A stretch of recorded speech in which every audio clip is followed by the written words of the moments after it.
Summertime. Summertime in the Colorado Rockies. So, what am I doing here in the Colorado Rockies again? Well, if you lived here, wouldn't you be, like, here and, like, often? I mean, this view, though, come on.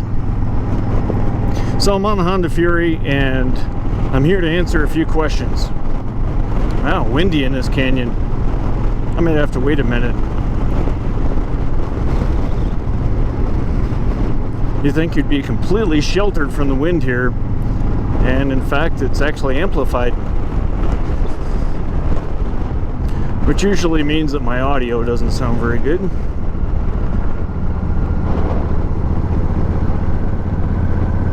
Excuse me while I manage this twisty on a bike with a 70-inch wheelbase.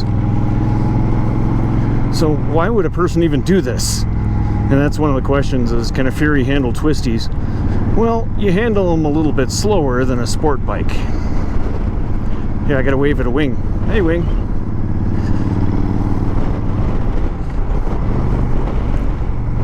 And you can do fun things like this. Just don't let your clutch out while you do that, it would be in the drink.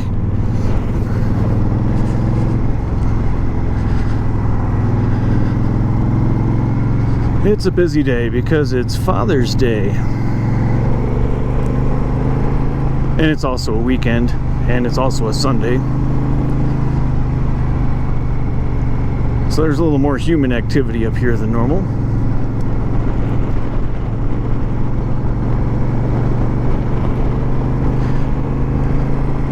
Anyway, can the Fury handle twisties?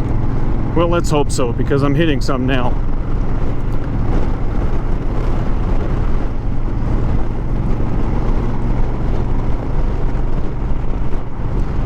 Now, normally you'd want to do twisties in second or third gear. Well, I never count my gears. And the Fury does not have a gear indicator. But she also doesn't care, because the Fury has really long gears. They overlap quite a bit. So to answer your question, yes, almost any bike can handle twisties if you know your limitations. I think Clint Eastwood said that. A man's got to know his limitations. Name that movie. I think I know which one. But you can tell me, which one did Clint Eastwood say, a man's got to know his limitations? Yes, before Arnie, there was Clint Eastwood with his one-liners. Anyway, enough of that question. Doing these twisties just fine, and I've done tighter ones than this. The next question comes from Andrew, who has one of these, and his only question was, Marshall, do you still have the Fury? I don't see it in any videos. Well, here it is. It's still one of my favorite bikes.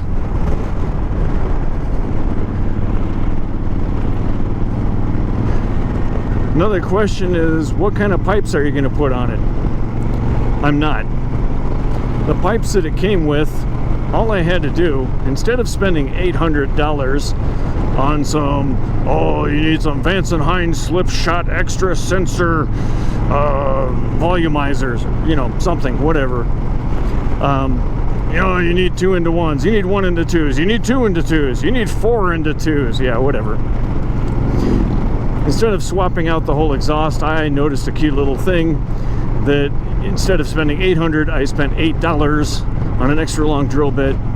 There are 2 holes in the pipes already there that are about 1/8 inch. Drill those out to 1/4 inch, and in my opinion, I have the perfect sound. It's not too loud, it's not, of course, too soft, but it is a nice low guttural thrum.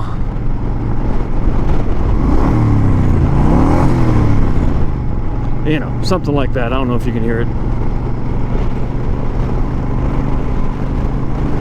Why would a guy so practical? Now, this was not a question asked by any of you, but it's a question that I asked myself when I test rode it.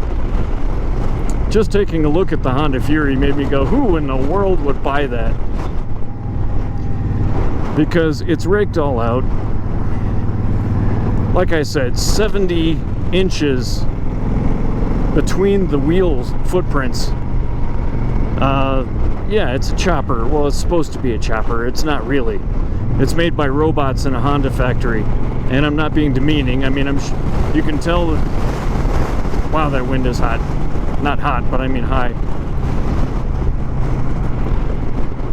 You can tell that robots welded the frame because every frame has the same looking awkward weld. I pointed that out in previous videos. And it's done to make it look like it was welded in somebody's garage, like a chopper would be. Anyway, why would you buy a bike with only 3 gallons in the gas tank?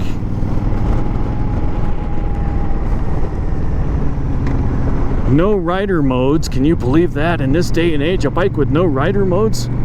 Well, the Honda Fury's been out since like 2009, so bikes had rider modes too. Then some of them, some of the so-called modern machines. But this is not about modernity. Is that a word? Modernity? Almost scraped my shoulder on that rock back there. The Fury whistles back to an older time. The time of, say, Sportster engines. Because that's what it reminded me of when I rode it, and it still does. I've had 2 Sportster 1200s. Every time you start them, they'd erupt into life. The Fury actually needs a little help starting. You'll have a false start almost every time on it. I wired an extra ground cable to the battery. It didn't really help. What does help is giving it more air, meaning twist the throttle as you start the bike and the engine erupts into life, just like my Sportsters used to. And that may be the effect of a single pin cam or something, I don't know. It is a single cam engine. It's fairly basic with the exception that it's water cooled,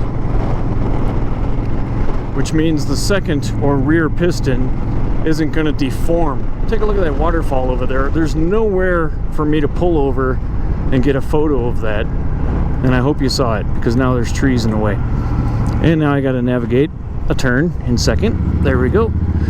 There's a spot to pull over and walk back. But with today's traffic, I'm not going to risk crossing this road in the blind turns. That's how people get dead.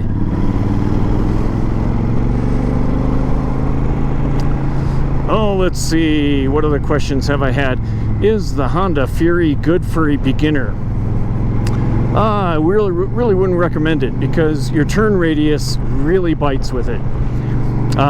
If I wanted to turn around right here and not hit that yellow line, it's not a possibility. To make a U-turn with the Fury would take this entire road. And even then I might have to make a Y-turn with it. Whoops, didn't need a downshift there. Stupid me.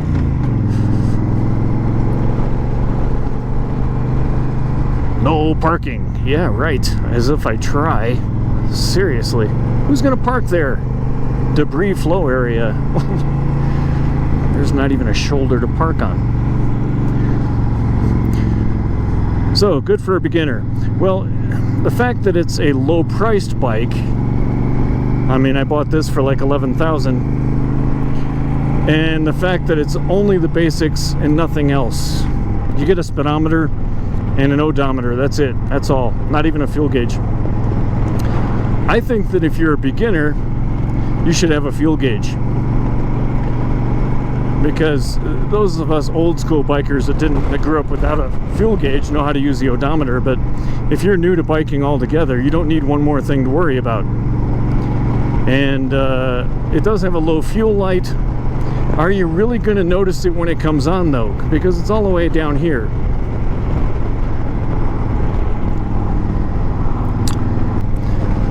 What are the questions with the windshield? Where do I get the windshield? I featured the windshield in one of my videos, but I don't expect you to go back and watch all the Fury videos, so I'm just going to tell you outright. It's from National Cycles. I don't recall it being too much money. It just screws on here. See that? Two places. There's one behind the phone right now. Oh, there it is. There's the other one. See? These two places. Screws on with hand screws, so I don't need tools. It does a pretty decent job, and if it didn't, it wouldn't still be on there. Why am I not riding this naked? Why is there a windshield on it? Because of bugs. I don't like wearing bugs on my face mask.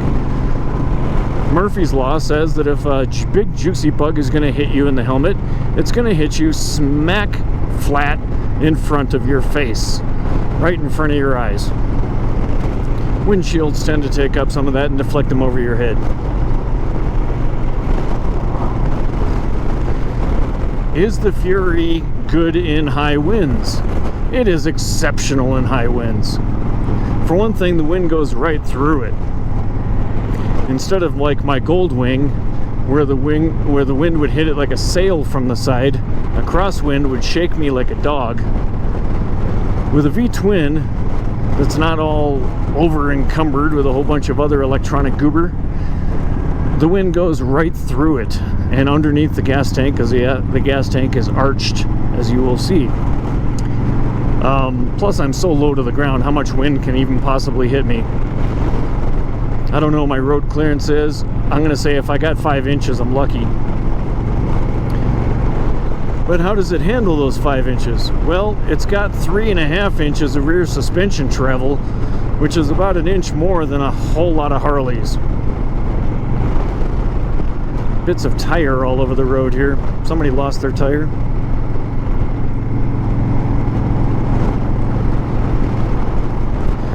The fact that the front wheel is so far raked out helps to anchor the rear. And the rear is relatively fat. I want to say 180, but I'm not sure. But that tire is so fat that it anchors the front. So both front and back are very much anchored, and I have ridden home from Sturgis in the rain and didn't even feel any traction loss to that. The brakes are exceptional for what they are. Simple brakes. They're Nissans. I think they're Nissans. They're not Brembos. You don't get that in this price class of bike. Doesn't need to be. I can slow down. I can stop as good as anything that I've ridden with a Brembo on it. Maybe that's because it's a heavy bike. It's 600 pounds. Possibly more with all the goober I put on it. Oh, other questions. Is the seat comfortable? No, the Fury seat is not comfortable, although there will be people in the comments saying, I rode across the country on that stock seat. Well, then you earned your iron butt, that's for sure. My problem with the stock seat wasn't that it was hard. It wasn't like a cheap Yamaha seat. I've had several Yamahas with very cheap seats. Basically vinyl wrapped toilet seats. The Honda Fury seat is pretty skinny, but its carve is so wide that unless your ass has its own gravity, you'll slide around on it. And I don't like not having a home position. So I replaced the seat with a Mustang seat, and I have not regretted that choice. It breaks up some of the curve of the bike when seen from the side profile, but you know, if it's not comfortable to me, then I don't want to ride it. Did I bring the handlebars back? Yes, I did. That's covered in a video. I don't remember the block. I do a lot of searching on Google to find things. There's an aluminum block made by a certain company. I don't remember. I want to say Mad Dogs, but I don't recall. It was like $175 for that block. But yeah, I brought the bars back to a comfort level I can stand for a couple hours now. as opposed to having bars so far forward, which doesn't really match a chopper at all. Choppers had bars that came back to meet the rider. So I don't know where Honda went wrong with the idea that we needed bars that were dirt bike wide and leaning over forward like one of the very bad V-Rod models. So anyway, I'm sitting here just jibber-jabbering about the Honda Fury, and I'm hoping that's why you tuned in to this video. I don't know how many more videos I'll actually do about the Fury, but I did want to answer these questions that have built up over time. The white faceplate for the speedometer. Yeah, the white faceplate. It's not white anymore because I replaced it. That too had to do some shopping on eBay. I think this one came from a company called Bad Boys. It was about $50 as I recall. And I only just put it on last night. It took me about an hour. There was a YouTube video. They don't come with any instructions. You get like an envelope and a plate. I found a YouTube video by looking up Honda Fury Speedo removal. There's a lot of fasteners, way more than there needs to be for a speedometer. There's fasteners to hold on the front. There's fasteners to hold on the top. There's a fastener. Well, that's a fastener. There's 4 fasteners to hold on the bottom. And then there's all these fasteners to hold on the insides to the front. Anyway, a lot to that. The trickiest part is getting the speedometer needle off, which I put a fork under it, and instead of prying like the video shows, I just pulled with brute force, and eventually the whole pin came out. The trick is putting the pin back in at the 0 miles per hour, which I plugged in the speedometer so it would zero itself out, and then put in the pin at 0, and that worked.